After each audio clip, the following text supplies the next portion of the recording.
12 बजे से पहले मेरी मॉर्निंग हो नहीं सकती, तो अम्मी ने 10 बजे ये कहकर उठाया कि अगर बॉइल्ड एग खाना है तो फ़ौरन उठ जाओ, वरना बाद में नहीं मिलना। बस फिर क्या था, me being me, boiled egg obsessed person, फट से उठ गई।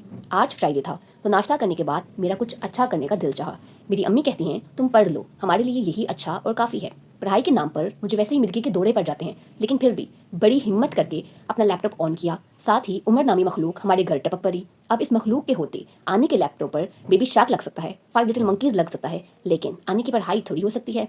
थोड़ी देर गुजरते ही मैंने मौका गनीमत जानते फटाक से लैपटॉप शट डाउन कर दिया। ये इस घर में मुझे तो कोई पढ़ने देता ही नहीं। अब कुछ अच्छा करने के ख्याल ने फिर से गिरा, तो सोचा सफाई निस्फ ईमान है और सफाई का सबसे ज़्यादा हकदार किचन है। किचन में पहुंचते ही मरकज का निशाना बनी लेफ्ट टू राइट सामान से लदी स्लैब्स। बस फिर कमर कसी और शुरुआत की अपने अच्छे काम की। मुफ्त के 2 पांडे इस गिन ने ले रखे हैं, जो सिर्फ नान खटाई के लिए यूज़ होता है, वरना तो ऑयल का ज़माना है। सोचा इसे अपने डब्बे में रख लिया जाए। जी हाँ, ये हमारा सदियों पुराना माइक्रोवेव अब डिब्बा ही बन चुका है। इतने पैसे इसको ठीक करवाने पर लगवाए और 4 दिन चलने के बाद ये फिर से ख़राब हो गया।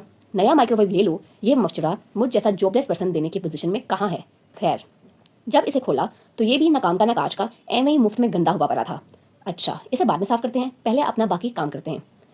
अब ये पता नहीं शेख होने का असर है या फिर वैसे ही कि कोई चीज़ यूज़ से ज़्यादा हो तो इसे बिला वजह कवर करके 10 दिन का खलारा डालकर रख दो, बाद में चाहे यूज़ करने की काबी भी ना बचे। वैसे फ्राइडे का सोचकर अच्छा करने के चक्कर में जुमा की नमाज भी ना पढ़ पाई। दरअसल मेरा नहाने को दिल नहीं चाहता, लेकिन अगर एक बार मैं नहाने चली जाऊँ तो निकलने को भी दिल नहीं चाहता। अभी मैं नहा ही रही थी कि असर की अजान की आवाज़ आ गई, तो मैंने सोचा जोहर तो कज़ा हो ही गई, तो जल्दी काहे की है, सुकून से 10-15 मिनट और नहाओ। वैसे मैं ज़िंदगी में कोई काम जल्दी नहीं कर सकती सिवाय एक काम के, और वो है बोलना। मैं अपनी पूरी बात करके चुप हो जाती हूँ तो सामने वाला बंदा कहेगा कि कुछ समझ ही नहीं आई। अपनी ट्रेनिंग के दौरान एक बार मैं क्लाइंट पे एलोकेटेड थी। जब मैं क्लाइंट के पास डिस्कशन के लिए जाऊँ तो उन्होंने पहले ही कहना आवाज़ बुलंद और रफ्तार आहिस्ता।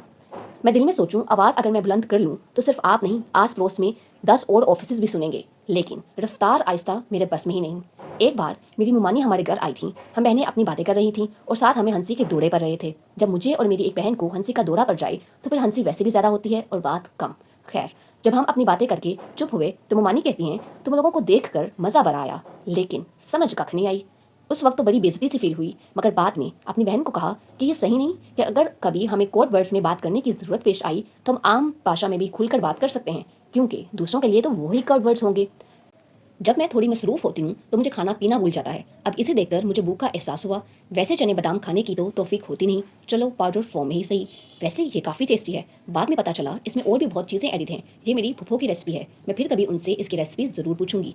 लोगों के किचन के स्लैब्स पर डेकोरेशन पीसेस पड़े होते हैं, लेकिन मैं बोल में एग्स रख कर ही थोड़ी खुश हो जाती हूँ। अभी मुझे स्लैब साफ किए थोड़ा ही टाइम हुआ था कि इधर खलेरा डलना शुरू भी हो गया है। ये देखकर मैंने भी एक्सपायर शुदा गोलियों का पैक पकड़ लिया, क्योंकि जहर के लिए पैसे नहीं और नींद की गोलियां हमारे घर में दस्तयाब नहीं। लेकिन मेरे घर वालों ने मेरी खुदकुशी की धमकियों को फुल इग्नोर मारा। तो ये लो डस्टबिन, तुम अपना पेट भरो। मेरी जान कोई इतनी कीमती, ओफो, इतनी फालतू थोड़ी है कि बेमुरवत लोगों के लिए दे दूं। तो हम खुदकुशी का इरादा तर्क करके चाय के साथ स्नैक प्लेटर को एंजॉय करते हैं। अल्लाह हाफिज़।